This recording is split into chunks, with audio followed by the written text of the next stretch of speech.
Martin Luther King Jr., the man who turned a dream into a revolution. August 28, 1963, 250,000 people stand before the Lincoln Memorial. The heat is unbearable, but nobody moves. They're waiting for one man. Martin Luther King Jr. steps up to the microphone. In 17 minutes, he will deliver words that echo for generations. I have a dream. 4 simple words that will shake America's foundations and inspire revolutions worldwide. But here's the real question. How did a 34-year-old preacher from Alabama force the most powerful government on earth to rewrite its laws? How did he build a movement that changed the world without firing a single bullet? This is that story. December 1st, 1955, Montgomery, Alabama. Rosa Parks boards a bus after work, sits down, and when told to give up her seat to a white man, she says one word, no. She's arrested. Most people would have moved on. But 26-year-old Martin Luther King Jr. sees something bigger. He sees a system that tells millions they're less than human every day. The community asks King to lead a boycott. Here's his first genius move. He doesn't call for revenge or riots. He stands before a packed church and says, "We will meet your physical force with soul force. We will not hate you, but we will not obey your unjust laws." It sounds crazy. He's asking people who've been oppressed their entire lives not to fight back, but to suffer with dignity and purpose. And they listen. The Montgomery Bus Boycott begins. 40,000 black people refuse to ride buses. They walk to work, to school, to church. Some walk 10 miles daily, in rain, in heat. For 381 days, the city bleeds money. Buses roll empty. The transit company loses thousands daily. But King understands something deeper from studying Gandhi. Violence gives your oppressor an excuse.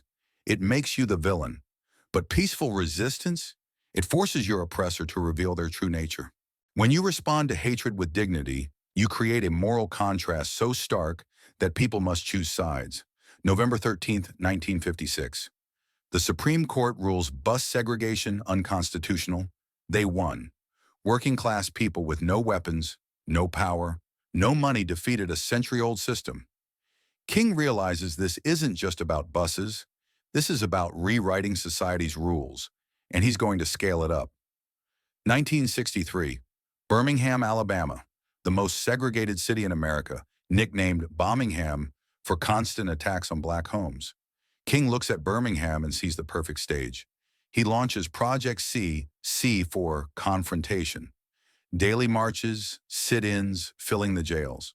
The goal, create a crisis so severe the city must negotiate. Police Commissioner Bull Connor does exactly what King predicted. He arrests protesters. When jails fill, he brings attack dogs. German shepherds tearing into peaceful demonstrators. A 15-year-old boy being bitten, blood on his shirt, but not fighting back. Then Connor unleashes fire hoses, not regular hoses, monitor guns that strip bark off trees. He turns them on children, 8-year-olds in church clothes being blasted against walls. Television cameras capture everything. In living rooms across America, white families watch black children attacked by dogs and hoses. They watch peaceful protesters beaten with clubs. President Kennedy sees the images and says they make him sick. The international embarrassment becomes unbearable. Birmingham's business leaders finally negotiate. They agree to desegregate, remove discriminatory hiring, release protesters. Here's the genius. King understood that changing laws requires changing hearts. Most Americans had never seen what segregation really looked like. He brought it into their living rooms, made it impossible to ignore, turned abstract injustice into concrete horror.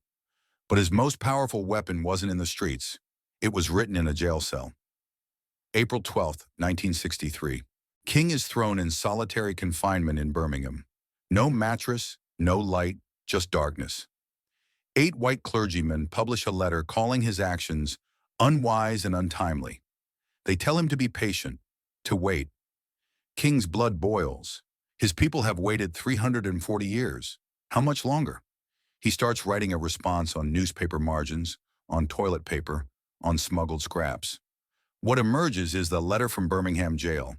He writes, "Injustice anywhere is a threat to justice everywhere. We are caught in an inescapable network of mutuality, tied in a single garment of destiny. He doesn't just defend his actions, he builds a philosophical framework explaining why direct action is necessary, why waiting is moral cowardice. We know through painful experience that freedom is never voluntarily given by the oppressor, it must be demanded by the oppressed. We will have to repent in this generation, not merely for the hateful words of bad people, but for the appalling silence of good people. The letter gets smuggled out, published everywhere, studied in universities. 60 years later, students still read it. Why is it so powerful? King takes the moral high ground and refuses to give it up. He quotes Augustine, Aquinas, the Bible, the Constitution. He shows he's not a troublemaker, but a scholar who has thought deeply about justice. The letter shifts the conversation from "why are these people causing trouble?" to "why does America allow this injustice?" King flips the script, turns the accused into the prosecutor, makes America defend itself, and America can't. Summer 1963. King knows they need something bigger to force federal action. The March on Washington is planned for August 28th. President Kennedy begs them to cancel it, saying it will turn violent. King ignores him. 250,000 people show up, the largest demonstration in American history. Black and white, young and old from across the country. King is the final speaker. Late afternoon. The crowd is tired. He starts reading his prepared speech. It's good but careful, measured, diplomatic. Then gospel singer Mahalia Jackson shouts, "Tell them about the dream, Martin."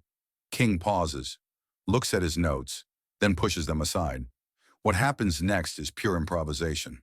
"I have a dream that one day this nation will rise up and live out the true meaning of its creed. We hold these truths to be self-evident, that all men are created equal." He's holding up America's founding documents and saying, "Live up to your own ideals."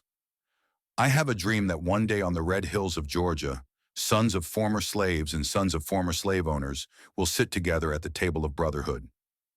Not revenge, not domination, reconciliation, shared humanity.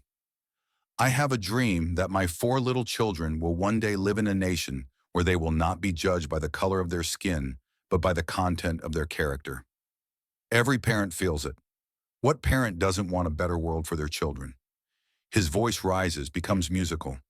"I have a dream that one day every valley shall be exalted, every hill and mountain shall be made low, and the glory of the Lord shall be revealed, and all flesh shall see it together." Then the finale.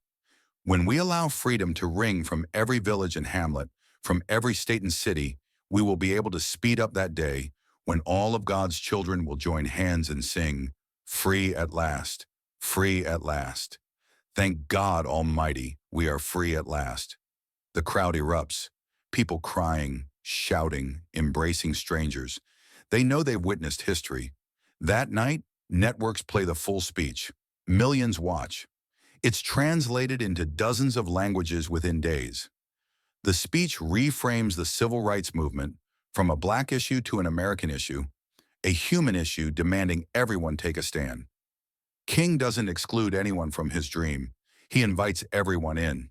That's genius. That's how you change culture. You can't just tear down a system. You must offer something to build in its place.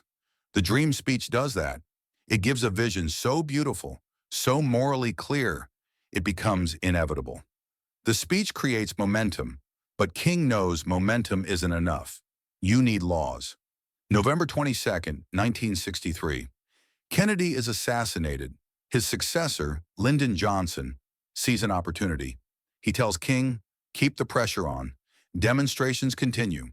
Every day, Americans see peaceful protesters beaten and hosed." July the 2nd, 1964. Johnson signs the Civil Rights Act. It outlaws discrimination, ends segregation, prohibits unequal voter registration. Everything King fought for is now law. But King doesn't celebrate long. Laws mean nothing if people can't vote. He turns to Selma, Alabama. Black people are the majority, but only 2% are registered voters. Racist officials use impossible literacy tests, poll taxes, violence. March 7th, 1965. 600 marchers leave Selma. They cross the Edmund Pettus Bridge. State troopers are waiting with clubs, whips, tear gas. The peaceful marchers are singing hymns, arms linked. The troopers attack. They beat people with barbed wire-wrapped clubs, fire tear gas, crack skulls. ABC interrupts its broadcast. 48 million Americans watch police beating peaceful protesters. The images are so shocking that thousands flood to Selma from across the country. March 15th. President Johnson addresses the nation using King's words, "We shall overcome." He announces voting rights legislation. August 6, 1965. Johnson signs the Voting Rights Act. It outlaws discriminatory voting practices and authorizes federal oversight. Within a year, black voter registration in the South increases 60%. The political landscape changes. Think about this. In 10 years from 1955 to 1965, King dismantled legal segregation that existed for a century. He forced America to live up to its founding ideals. He proved peaceful resistance could defeat institutional oppression. But King expands his focus. Poverty, economic inequality, the Vietnam War. He says racism, poverty, and militarism are connected. This makes him dangerous in new ways. He loses mainstream support. The FBI intensifies surveillance. Former allies distance themselves. But King doesn't back down. His conscience won't let him choose the safe path. April 3, 1968, Memphis, Tennessee. King supports striking sanitation workers. He gives a speech about threats on his life. He says he's been to the mountaintop and seen the promised land. The next day, April 4th, 6:01 p.m., King steps onto his motel balcony, laughing with friends. A shot rings out. A bullet hits his jaw, severs his spine. An hour later, he's pronounced dead.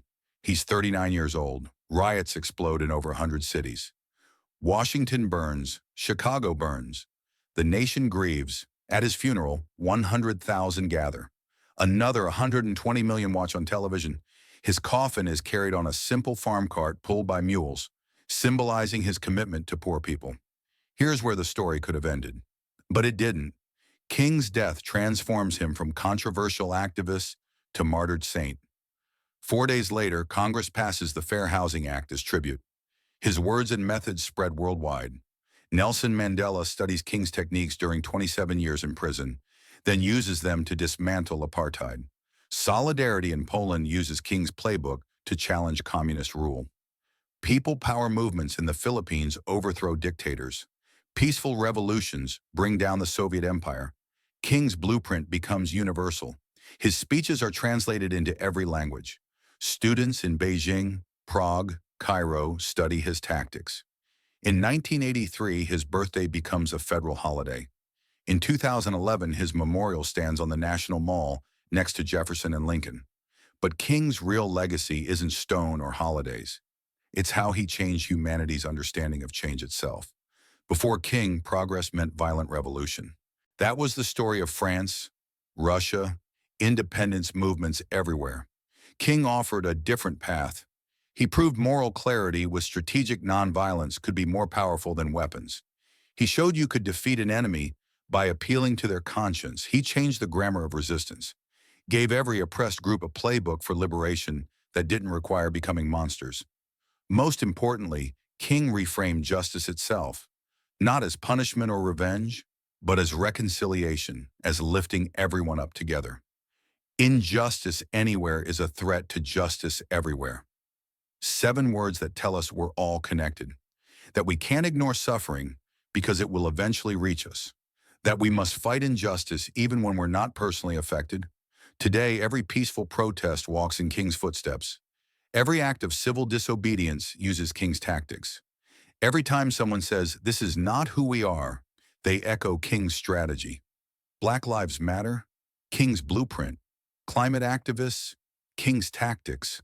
Pro-democracy protesters, King's methods.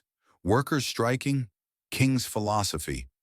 60 years later, King's dream remains unfinished. America still struggles with inequality, injustice, division. But King proved one person with clear vision, unshakable courage, and strategic brilliance can change the world. One person can make the impossible inevitable. So how did Martin Luther King Jr. change the world? He proved peace is more powerful than violence, that love conquers hate, that a dream, clearly articulated and bravely pursued, can reshape reality. He showed real change comes from appealing to conscience until people can't ignore their hypocrisy. He taught us the most powerful weapon isn't a gun. It's a vision of justice so clear, so compelling, so morally undeniable that people across all divides can see themselves in it. Martin Luther King Jr. didn't just change America. He changed humanity's understanding of how change happens.